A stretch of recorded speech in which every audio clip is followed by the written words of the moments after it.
Okay guys, good afternoon, welcome to my channel now. See guys, I want to share you about this.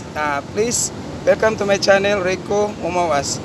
Now guys, I want to share you how to this one rubber insulation.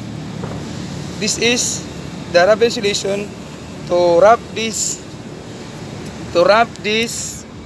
you know, this copper tube, suction line pipe, and the discharge line pipe. So what I do now is just to uh, cut this rubber insulation now. Cut this rubber insulation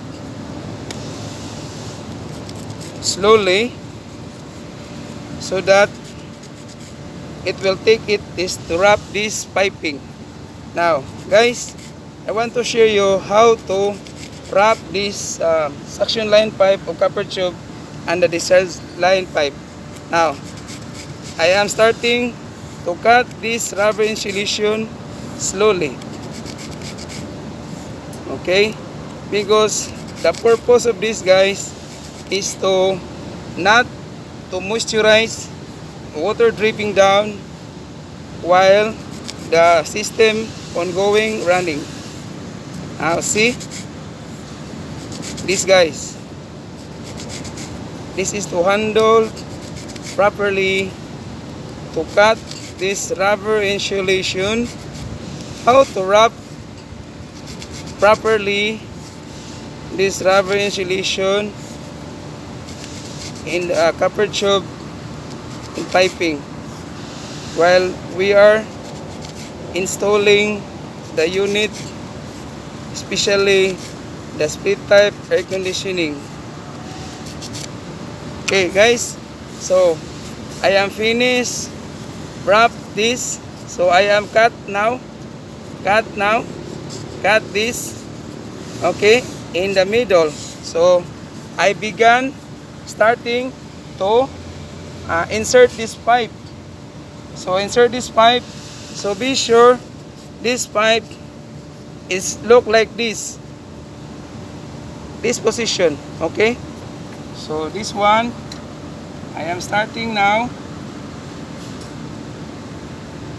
put this inside, insert.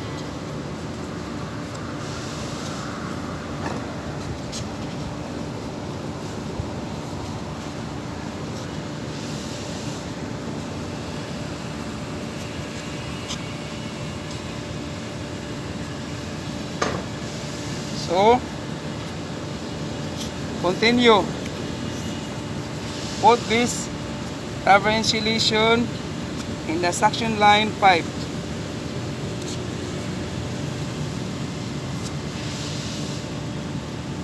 Okay, this is the suction line first.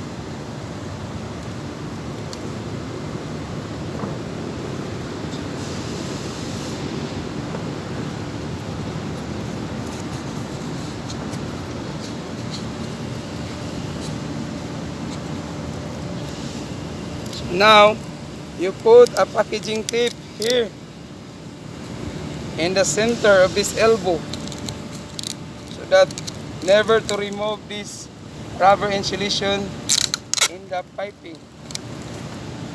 Okay, you cut this in cutter blade, you put like this. I'm sure you guys, you must know how to proper rubber insulate this piping.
Okay, now the second one, guys, this is the liquid line.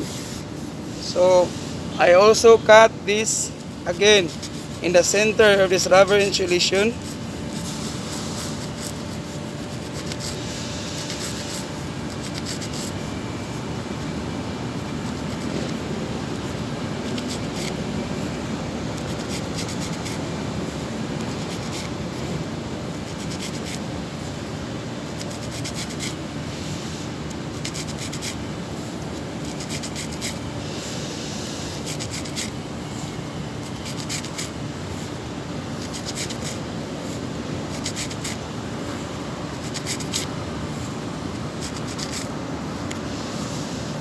You always remember, guys, don't forget to rubber insulate this piping, because this is very important.